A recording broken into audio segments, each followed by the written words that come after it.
Greetings, people of the interwebs. Jake here. So it's been a while since I last recorded any kind of video, but I'm recording one now because recently there were some leaks on season 2 of Rings of Power. Now, for those of you who don't know, I'm a big Tolkien fan. Like Lord of the Rings, Hobbit, books and movies. Definitely more so Lord of the Rings movies than Hobbit, but digressing. Yeah, and Silmarillion, Unfinished Tales, the Great Tales. So I've got a pretty good chunk of the books. Still a lot more for me to collect. But all that to say, been a pretty big fan. And I did not like season 1 of Rings of Power. I thought it was pretty terrible.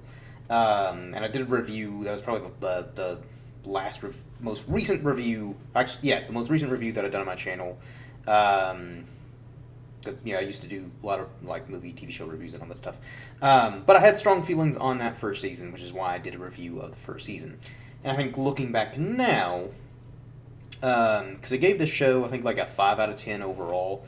I'd maybe lower that a bit because I've had more time to kind of think it over, and yeah, it's like again. I think I mentioned this in the review. So, as a Tolkien adaptation, it's awful, awful, awful, awful. And so that kind of leads me into these leaks, these leaks of some details that are supposedly going to be in season 2. So should maybe preface. So again, obviously, I didn't like season 1. Had very little hope or I guess optimism that season 2 would be much better. But I'm usually pretty optimistic, and so I was kind of thinking, well, hey, they've got plenty of time to. After season 1 came out, because they weren't gonna. Season 2 isn't supposed to come out until maybe this year, although there's some like allegedly,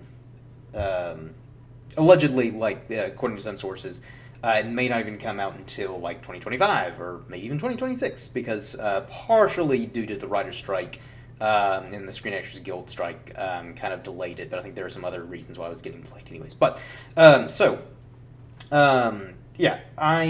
was still kind of like, well, okay, that gives them plenty of time to take the constructive criticism and feedback that fans and critics gave the show and try to improve that.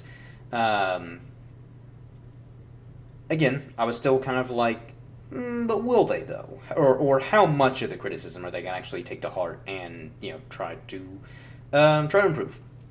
And if any of these leaks are true, which based on season 1, I would not be surprised if all of these are true or most of these are true. And so again, if any of these are true though, that kind of leads me to believe that season 2 will not be better, and in fact be even worse. So I guess all that rambling aside, let me get into some of these leaks and kind of give my thoughts on them, because I do have strong thoughts, much like I did with season 1. So there are 20 rumors altogether. So we'll start with number 1. So Amazon has newly expanded rights to plot points from the Silmarillion.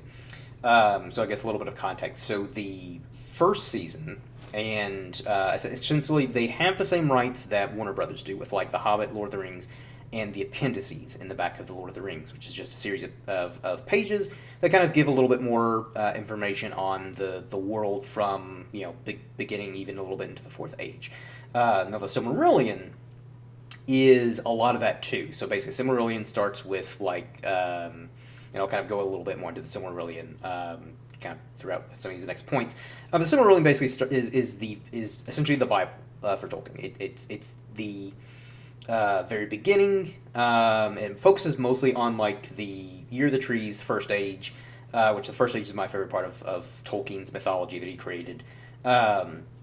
It does, obviously detail a little bit of the Second Age, and then a little bit of the Third, but most of the Third was covered in The Hobbit and Lord of the Rings, so a lot of it's kind of just, like, summarized of, the events that happened in the Third Age, along with some of the other stuff that's mentioned in, like, the appendices, some other, like, significant stuff that happened in the Third Age, and then a little bit in the Fourth. So all that to say, Yeah, the Silmarillion is, in my opinion, one of the most important works that Tolkien wrote. Now, granted, he never published it. That was published by his son Christopher, because he was kind of like the one who took over, like collected all of his father's notes and stuff like that, and compiled them into the Silmarillion. So, anyways, so at face value, that could be a good thing because there's a lot of great stuff in the Silmarillion, and honestly, they should have bought the rights or got the rights to the Silmarillion and the Unfinished Tales, but mostly the Silmarillion before doing anything outside of the Third Age, because otherwise, why bother?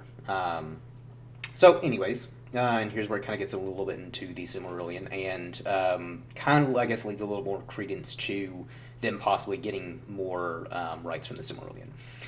So season 2, episode 1, opening scene is Eru using the sacred flame to create Melkor. So, Eru Ilúvatar is the god of Tolkien's mythology. He's the one that created the other Valar, or the other gods, including Melkor.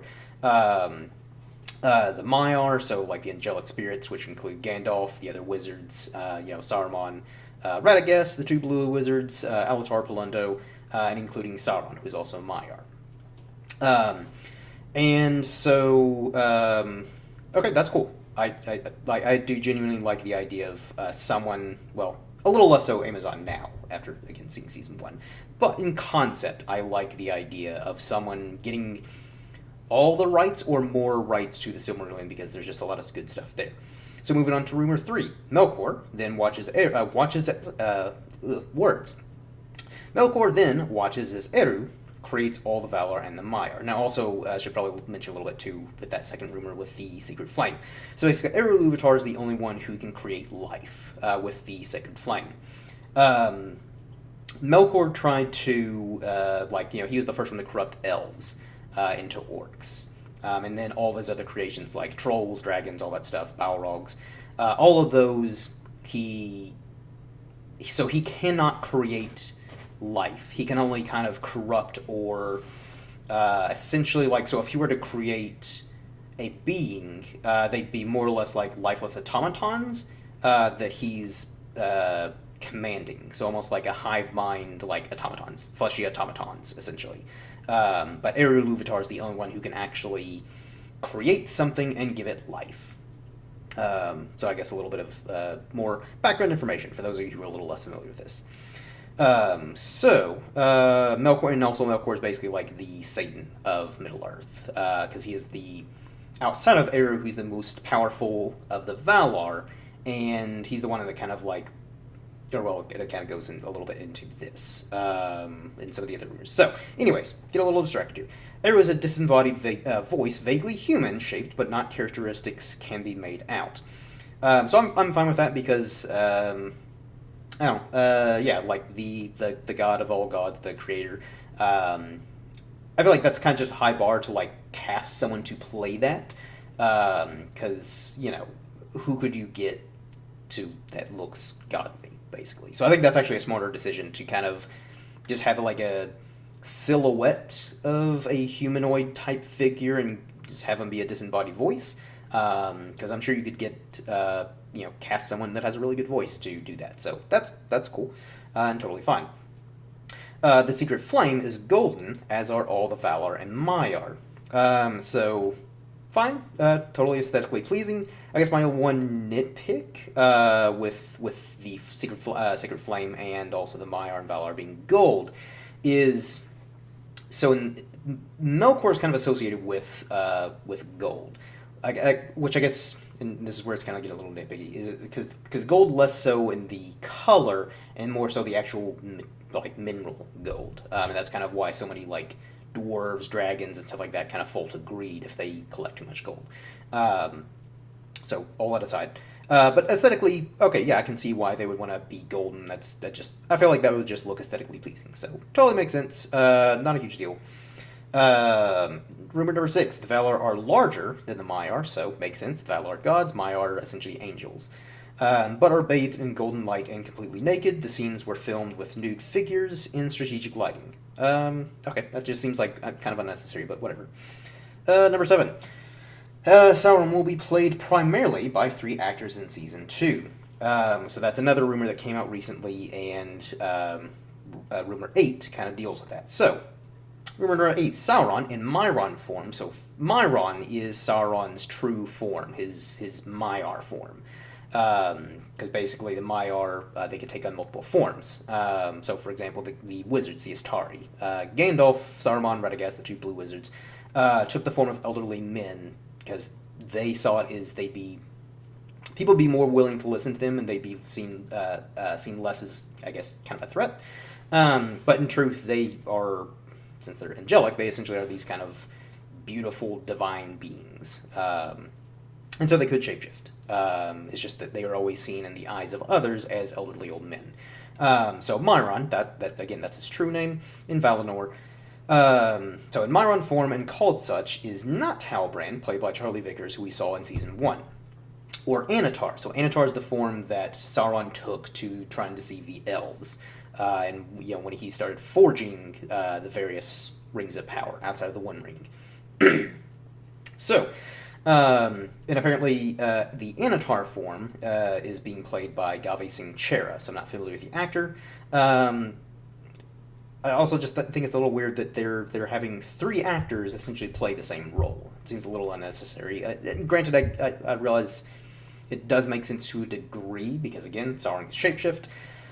But I don't know. That just seemed like maybe a little unnecessary. That you're essentially paying 3 different actors, potentially 4. Get to that later, for the same role. So anyway, okay. So number 9.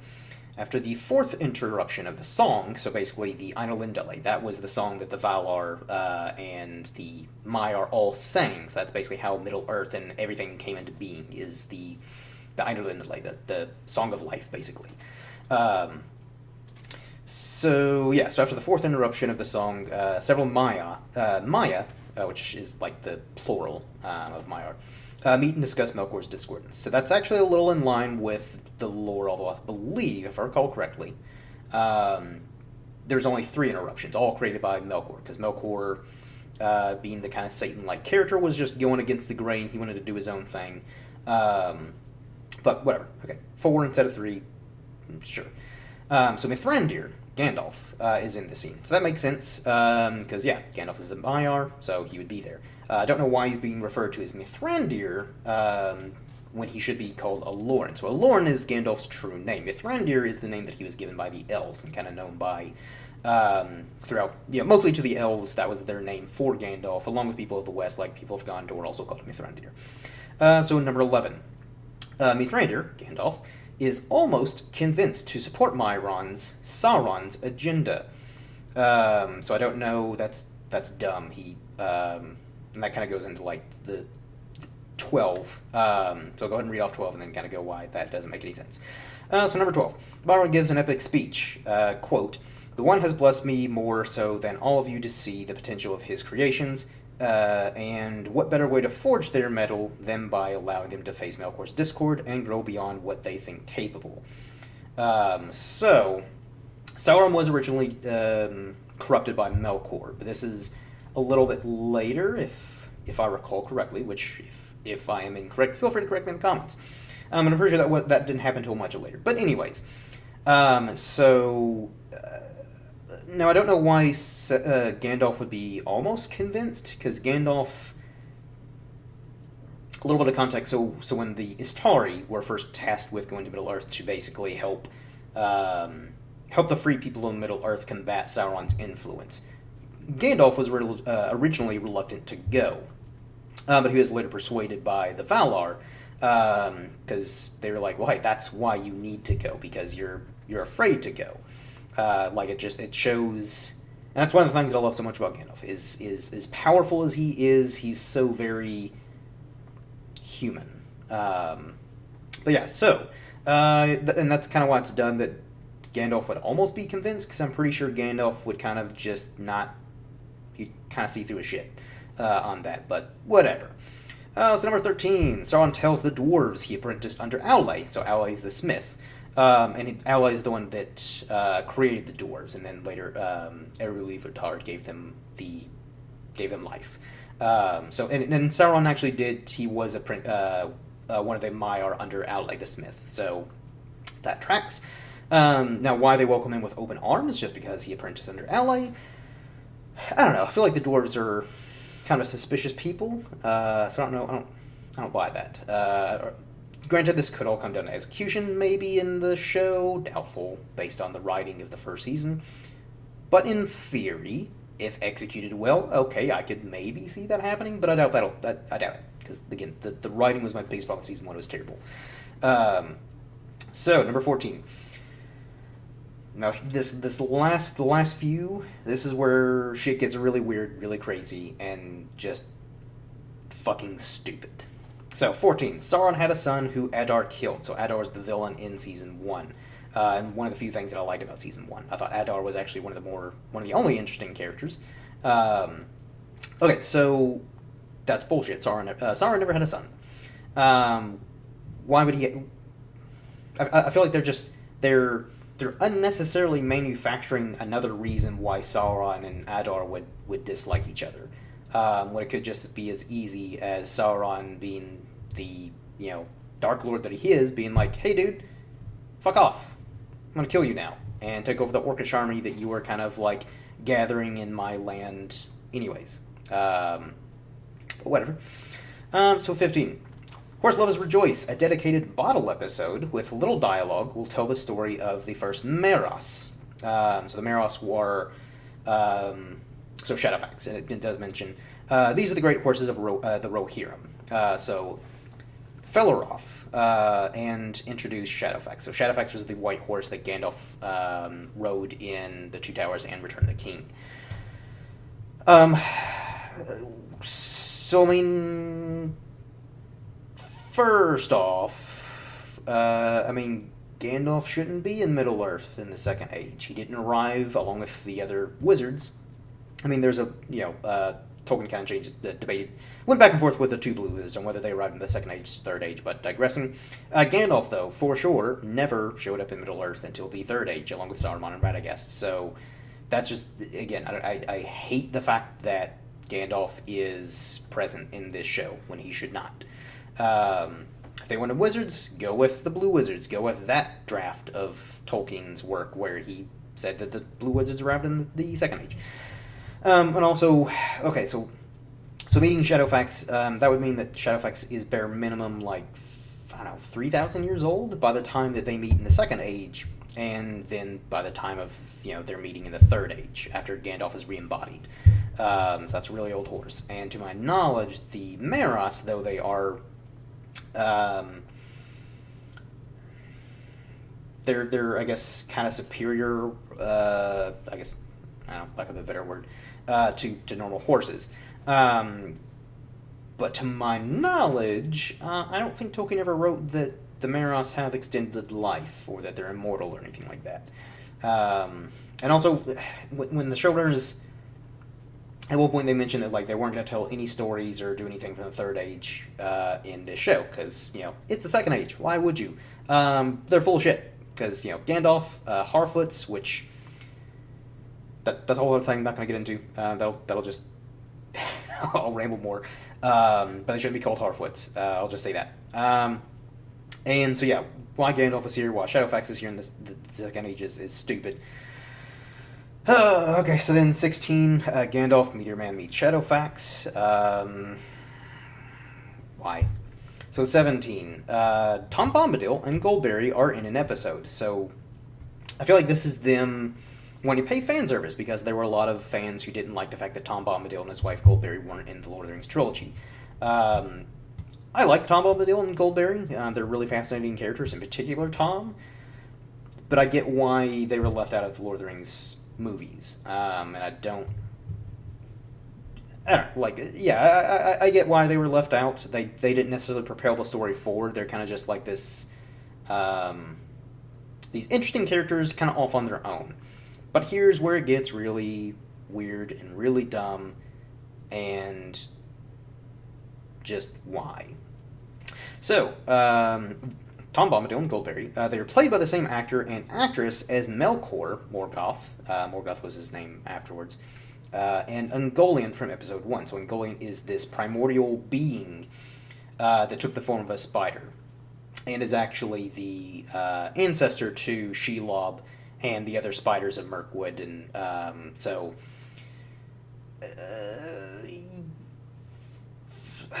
and the reason why they're played by the same actors is in rumor number 19. The pair, as Bombadil and Goldberry, are serving out as punishment from Mordor, or for Mordor? God, I'm illiterate. From Mondos, per a long-held fan theory. No, that's actually not a long-held fan theory. I've never heard this theory. Whoever thought of that theory is... No.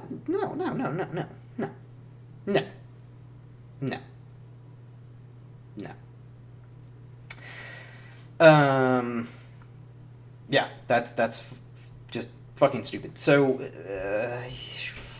I guess a little bit of context for those of you who've not read the books, or maybe just need a little refresher. So, Tom Bombadil is this very enigmatic, very mysterious being. We don't know really what he is exactly. Tolkien never wrote explicitly. He intentionally left Tom Bombadil very vague. But he essentially is... Gandalf, and I'm paraphrasing because I don't remember the exact quote, but Gandalf describes him as like the first... he was there at the beginning. So he was there when like the first blade of grass was grown, the first rain. So basically he's old. He's been on Middle Earth since the very beginning. So I guess you could interpret that as basically after the Andalindle, the Song of Life, Song of Creation. Once Middle Earth was created and formed, bam, there's Tom Bombadil, and then his wife Goldberry is a water spirit's daughter, if I remember. So most likely, like she's maybe a Maiar of some kind. There's been a lot of speculation on Tom Bombadil, whether he's a Maiar or some really interesting theories. Like I think one of my favorites, not necessarily one that I don't really know which one I kind of put the most stock into, but one of the ones that I like the most, I guess, is that Tom Bombadil is basically a personification of Arda, so the world. Because basically when Frodo and the other hobbits come across him, Bombadil is not affected by the One Ring at all. He even puts it on. He doesn't go invisible or anything like that. And when Frodo, after he sees Tom Bombadil unaffected by it, puts on the ring and he's kind of walking around Tom Bombadil's house, and Tom Bombadil can see him when, no one should be able to see Frodo. Except for, just kind of goes into the whole other can of worms. But essentially, only very few would be able to see Frodo when he has the ring on, like the Nazgul, Sauron, if they were, physically in front of each other. But Tom Bombadil can see him, just kind of like casually walking around his living room. He's like, hey, what you doing over there, man? Stop it. So, yeah, even though there's a lot of vagueness and, again, a lot of popular theories on what Tom Bombadil and Goldberry are, I'm pretty confident they are not Melkor or Ungoliant. So, because once Melkor was defeated in the First Age, he was sent into the Void. So basically, he was banished from the world completely. He can no longer interact, because, since he is a Valar, he can't really be killed necessarily. So basically that's why he was banished to the Void. So like just the nothingness. He can no longer interact with the physical world or otherwise. And then in Ungoliant, again, if I recall correctly, in the Silmarillion, is basically she kind of devoured herself because she was just constantly hungry, like needing more sustenance, and so she essentially like devoured herself. So again, all the more reason why it's definitely not, or Tom Bombadil and Goldberry are definitely not Ungoliant and Melkor. That's just it's stupid. I don't know who thought that was a popular theory or a long-held fan theory, as they claim it to be. I mean, it was probably one of the writers who maybe thought this, and they're like, "Oh, it's definitely a long-held fan theory. Like, it's common knowledge." I don't know, but yeah, I've never heard that theory. I don't think anyone's heard that theory. So I think they're full of shit. And then the season will end with Sauron forging the One Ring, which why he's forging the One Ring? Oh, okay, because because that's a whole other thing. The order in which the rings were forged, because at the end of season 1, the 3 Elvish rings were forged. They were actually the last ones to be forged.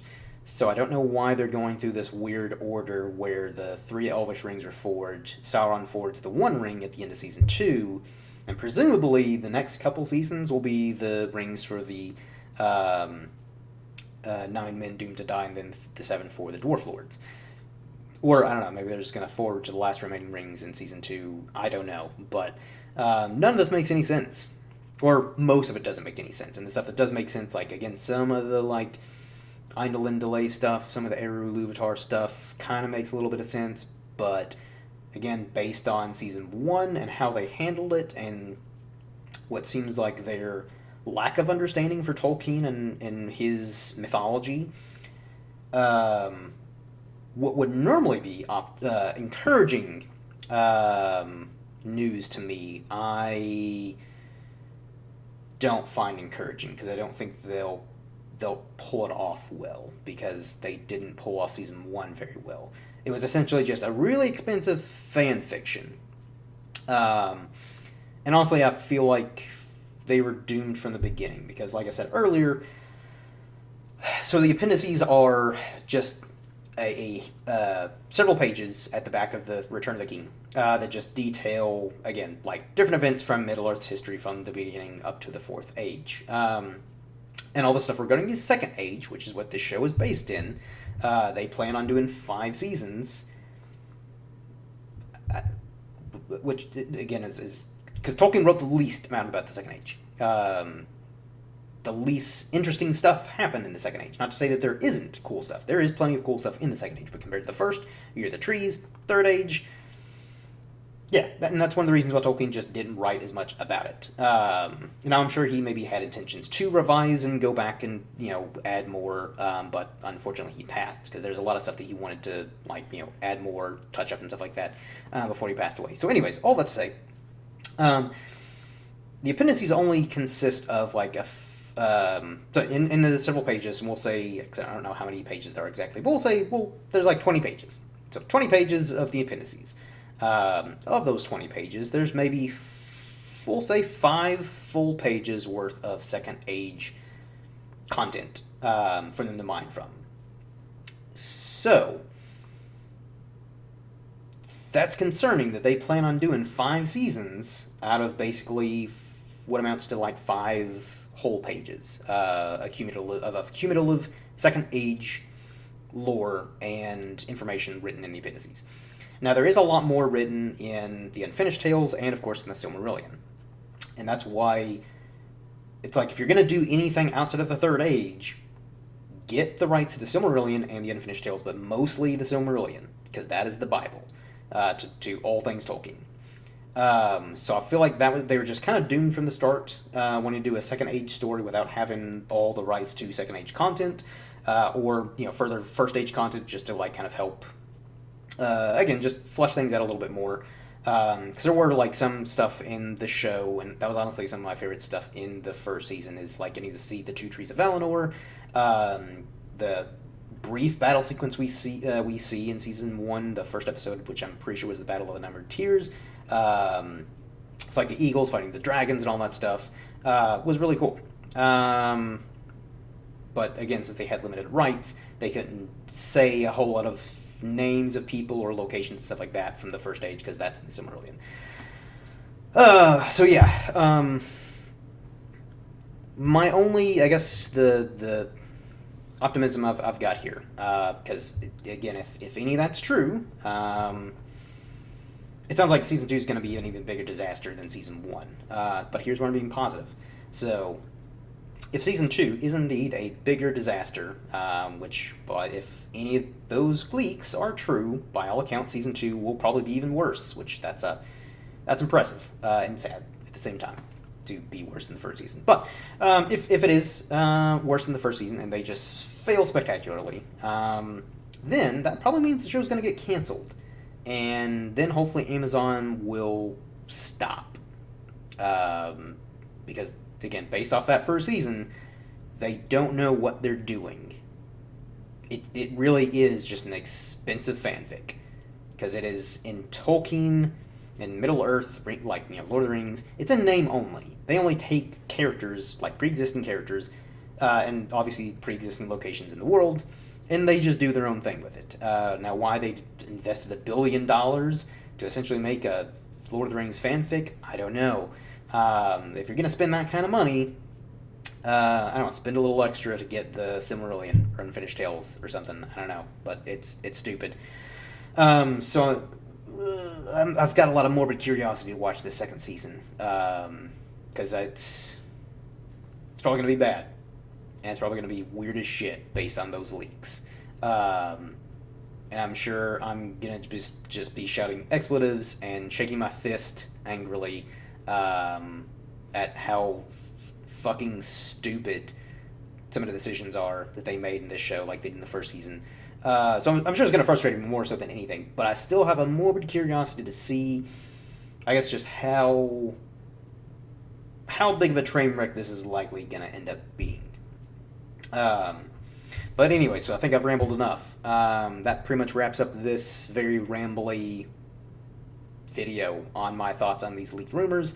And I would have done a video about this sooner, because I think they came out these leaks came out last week. But I was kind of sick last week, so was definitely not in any condition to be filming videos. I'm only just now recovering.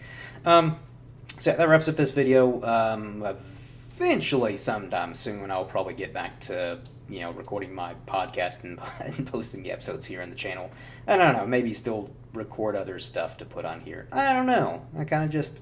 I'm going with the flow, just doing what I feel like doing. So hopefully you enjoyed this video, and bared with me for like over half an hour here. If you did though, do the usual YouTube stuff, liking and subscribing and commenting and give me your firstborn child, all that, the typical YouTube stuff. That wraps up this video, and till next, everyone. Cheers.